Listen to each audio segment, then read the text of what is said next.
1월 효과에 대해서 낙관하는 측과 그 비관하는 측이 있습니다.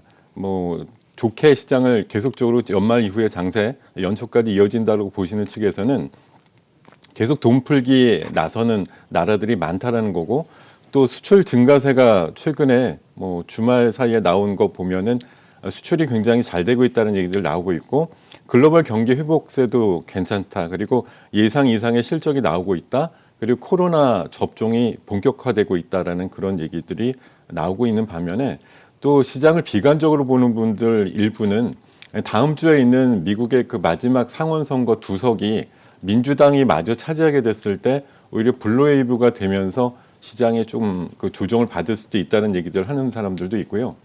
중국이 또 올해는 긴축에 나설 가능성도 있다. 그리고 뉴노멀 시대라고 하지만 밸류에이션이 너무 비싼 거 아니냐, 그런 그 얘기들을 하시는 분들도 있고, 코로나 백신이 한층 이제 접종을 시작하다 보니까 이게 혹시 부작용이 좀 크진 않을까? 그리고 최근에 변이 바이러스에 제대로 대처가 될까라는 의문을 품는 분들이 있다라고 보겠는데요.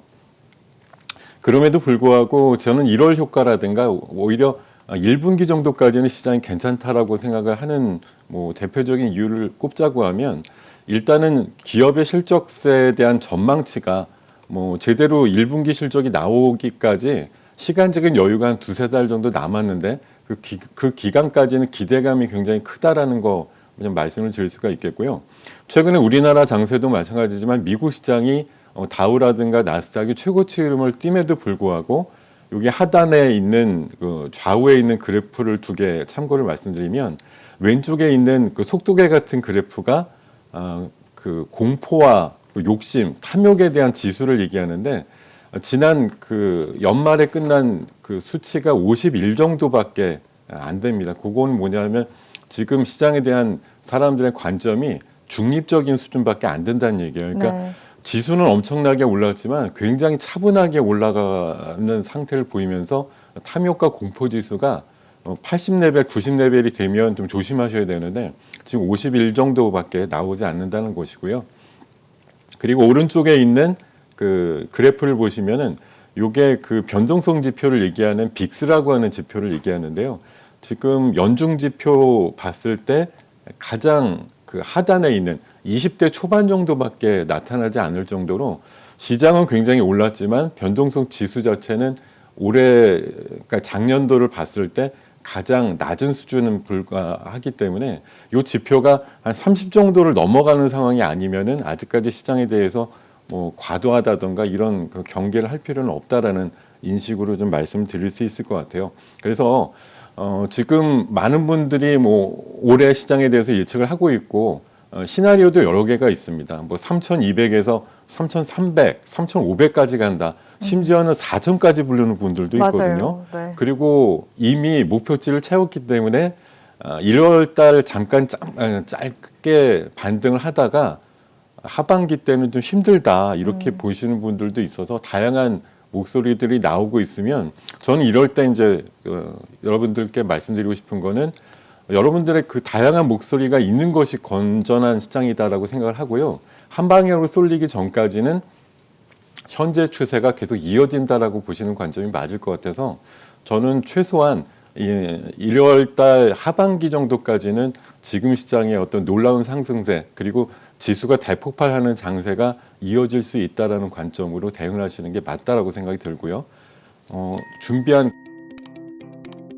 그 유망주 삼성까지 말씀드릴까요? 유망주 삼성을 좀 만나봐야겠죠. 네. 자, 오늘 국고초는 또 특별한 시간으로 꾸며졌습니다. 자, 시황을 살펴본 후에 대표님께서 점 찍은 2021년의 유망주까지 준비가 되어 있는데요. 방송에서 공개해드리도록 하겠습니다. 세 종목을 준비해 주셨죠, 대표님? 네, 맞습니다. 네. 지금 뭐 지난 그 연말까지 장을 보면 수백 개 종목이 신고가를 치기 때문에 그렇죠. 네. 종목 고르기 굉장히 어렵거든요. 맞아요. 사실 뭐 돈이 없어서 내가 종목을 다 못 산다 할 정도로 많은 종목들이 움직이고 있어서 이 안에서 또 특별한 종목을 꼽기가 굉장히 쉽지는 않습니다만, 고심 끝에 세 종목 정도 꼽아봤습니다.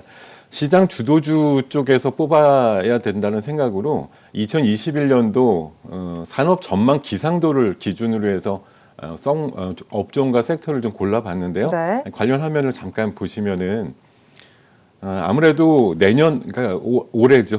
자꾸 아직까지 이틀밖에 안 지나가지고 내년이라고 말씀드리는데 2021년도 산업 전망에서 가장 좋을 것으로 생각되는 업종과 섹터를 고르라고 하면 단연 제가 지금 빨간 박스를 쳐놨습니다만 자동차 그리고 반도체 그리고 2차 전지 쪽에 대한 수출과 생산 내수라든가 골고루 상황들이 좋은 것들을 좀 볼 수가 있어서 이 안에서 관련주를 좀 뽑아보고자 노력을 했고요. 그래서 뽑아본 종목이 반도체 섹터에서는 서울 반도체, 서울 반도체. 그리고 2차 전지 쪽에서는 캠트로스, 5G 쪽에서는 RFICC라고 하는 종목을 선택을 좀 해봤습니다. 간단하게 설명을 드려보면은요. 네. 자, 서울 반도체 같은 경우는 뭐 이름 자체에서도 느끼시겠습니다만 반도체 관련주로 볼 수가 있고요. 그리고 지난해 하반기부터 불기 시작한 LED TV 쪽에서 특히 미니 LED TV 쪽이 2021년도에 크게 개화할 것으로 보이는데 요거 상황에서 주도하는 역할을 가질 만한 회사다라고 생각을 합니다. 그리고 자동차 수요도 2021년도에 좀 회복이 되고 있는데요. 헤드램프 고성능의 제품을 좀 내놓고 있는 것들도 매출단에 도움이 될 것 같고 또 경기 회복에 따라서 실내 조명들도 새롭게 바꾸시는 그런 움직임에 따라서 매출에도 도움이 될 것 같습니다. 그리고 자회사로 갖고 있는 서울 바이오시스가 그 살균용 LED 쪽 시장에 본격적으로 진입이 됐다라는 거. 그리고 작년도에 비해서 2021년도에는 매출이 한 10% 정도 늘어나고요. 영업이익은 49% 가까이 늘어날 걸로 전망이 되는 회사라 지금 가격대 대비해서는 한 40% 내지 50% 가까운 상승 여력이 있다 이렇게 말씀을 드리겠고요. 두 번째로 2차 전지 쪽에서는 아직까지 그 작년도에 큰 흐름을 보여주지 못했지만 올해 기대주자라는 차원에서 정밀화학 소재 기업이고 소부장 강소기업 100선에 선정이 된 기업이고요. 최근에 정부에서 탄소중립 2050을 얘기하고 있는데요. 탄소중립을 가속화시킬 수 있는 기술을 국책과제로 수행을 했고 작년 말부로 완료를 한 것으로 보입니다. CCU라고 하는 이산화탄소 포집과 카보네이트로 전환할 수 있는 기술에 대한 연구가 끝난 것으로 알고 있고요.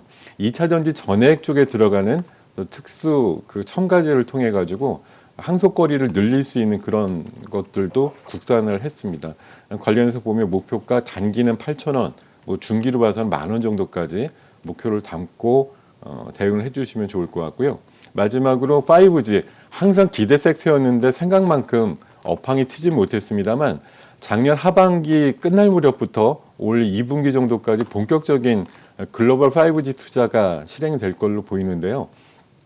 국내 유일의 지라갈륨 트랜지스터라고 하는 걸 만들고 있는 회사인데 5G 그 광대역 주파수에서는 이 지라갈륨 트랜지스터에 대한 사용 빈도가 굉장히 클 걸로 보이고 글로벌 장비사들이 요 채용을 많이 할 것 같다는 얘기들 그리고 삼성 쪽의 밸류체인에 포함이 돼가지고 전체 매출의 한 40% 이상을 삼성 쪽을 통해 가지고 일으킬 가능성이 높다. 그리고 현재는 통신 쪽에 머무르고 있지만 이 지라갈륨 트랜지스터가 방산 쪽이라든가 의료라든가 항공 쪽에도 폭넓게 쓸 수 있다라는 가능성에 좀 비중을 두시면 내년도 그러니까 올해 같은 경우는 매출이 작년보다 거의 한 3배 정도 늘어날 것으로 보이고요. 영업이익도 350억 정도 나서 큰 규모의 흑자 전환을 할 걸로 예상되는 만큼 좋은 위치라고 생각되는 상황에서의 투자가 좀 필요하다 이렇게 말씀드리겠습니다.